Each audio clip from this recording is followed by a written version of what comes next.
Hi, everybody. It's me, Tim. Today I want to talk about consistency in leadership. And maybe a better way to put that would be if you're going to be a good leader, you have to be consistent. It's what people expect. It's probably the first thing you should think about yourself if you're thinking about stepping into a lead role or being a director or being a producer. Are you consistent? The problem with not being consistent is if you decide differently for different people, you will either be inconsistent, which will drive people crazy, or you'll be perceived as inconsistent, which will still drive people crazy, even if you're not being inconsistent. Let me talk about each one of those separately. In the deciding differently camp, let's say you have somebody who comes in late a lot and you ignore it. It's fine. You don't care. And you have someone else who's coming in late and they end up getting written up. Well, that second person is going to be really, really upset. It's like, why am I being written up? I'm not the only one wandering in late every day. Even though they will acknowledge, yeah, they're coming in late. They're still going to be upset at that inconsistency.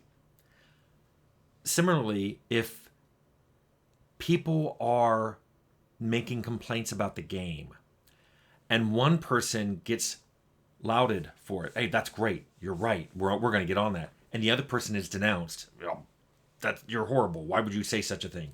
People are going to get really confused, and it is going to trickle back to you as if you're somehow being a bad leader, and it's going to get reflected back to you.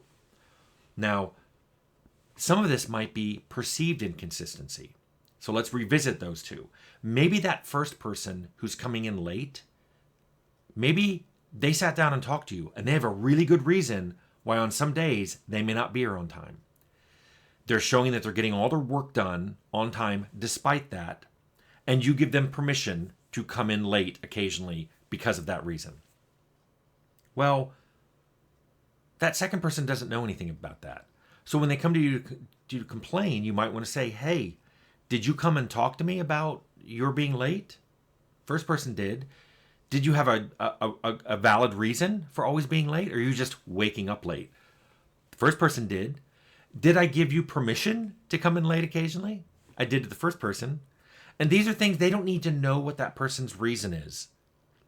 But you do need to explain why you are being consistent. Similarly, with the people who are making complaints about the game, you might say, well, look at what the first person did. Their complaints were very constructive. They were actionable. I've done a whole video, I'll link it below, on how to give good feedback. If that second person is just complaining about stuff, is basically just whining and saying, I hate this is dumb, I don't like this. Well, you can point out to them, why are you even bothering? I can't do anything with this, or I can't pass your complaints on to anybody who can take any action on them. You're basically just whining in meetings, where the other person is pointing out problems and trying to make the game better and stem off future problems by pointing out actionable things that we could do now. There's a huge difference between the two. I think once you start explaining to people why you make the decisions you do, and they understand that you are being consistent and what it is that you want, you come across as a far better leader. Similarly, you have to realize that not making a decision is making a decision. I just did the video yesterday on flavor. And I said, deciding not having a flavor is a flavor. If you're the type of leader that delays making decisions on things or just doesn't, things happen and you just shrug and move on, that's making a decision. That's telling people you don't care about things, or you don't care about certain things, or you don't care about certain people doing certain things. And that is a decision, and that will go out among your team, and they will view you as a very inconsistent leader. Now, I'll put a caveat on this, that you absolutely cannot be the best leader for everyone, because everybody wants a different leader, different traits in a leader. I've worked with people who always want to be told the truth, no matter how brutal it is, whether it's about them or the project or the company. They want to know. And if they find out that you knew and withheld that information from them, they will be very, very upset. At the other end of the spectrum, I've worked with people who want to be lied to. They don't actually say that, but it turns out they're the type of person who wants to be told, oh yeah, everything's fine. Don't worry about that. Yeah, the publisher said this, but it'll be fine. That's what they want to be told. They really do. If you tell them anything else, they begin to freak out. They stop doing their work. They start interrupting everyone else. They're freaking out. You literally cannot tell them the truth because of that famous quote, you can't handle the truth. And I've worked with people like that. Some of them were aware of it. They were self-aware to know, yeah, you need to cushion things with me. Others were like, I can't believe you didn't tell me. And then they spend hours running around talking about that. Now, this doesn't mean you, as a good leader, you don't want to adapt to team members.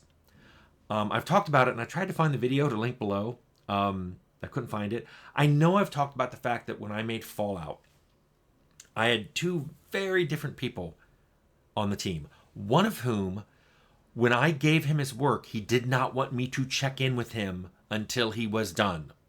And he would come to me if he ran into a problem. But if basically he was a no news is good news kind of guy.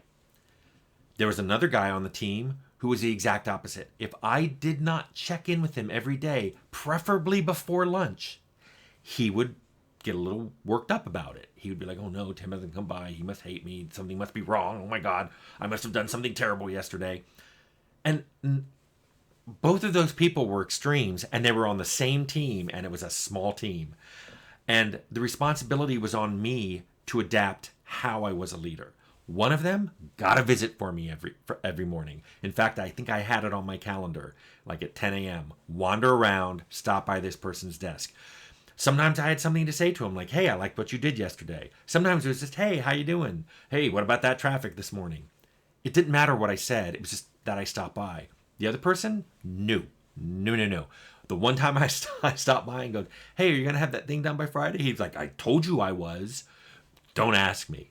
So it's like, you quickly learn, okay, different handling for different team members. The other thing I suggest you do as a leader is to watch your team. Look for people who are getting uneasy. Look for people who don't come to you when they have issues, or come to you but don't want you to do anything about it. They just want to vent. You have to watch for that. And I've made mistakes on that before. The big thing you want as a leader is you want your team to be able to predict how you will react. If they can't do that, they will get very uneasy talking to you or even working for you. If the way you respond to things just appears to be random, they can't tell heads or tails of how you're going to respond to a particular piece of good news or bad news, or just generic news. They're going to be very uneasy. They're not going to want to approach you, and it's going to come across later that you're not a very good lead. I don't need to beat this horse. Let me just tell you this. This is what you need to know to be a good leader. Be consistent, be predictable, and let the people on your team know what your expectations are, and to basically just know what kind of leader you are. You expect certain things from them. They can learn to expect certain things from you, and that will make you into a good leader. It takes a while to learn this. Some people are good at this right out the bat. Other people have to learn it. Some people never learn it. This is something you're going to have to pay attention to when you're a senior and you start managing people, to see if you can step up and be in a lead role. So I hope this helps you if you're deciding whether or not to be a lead.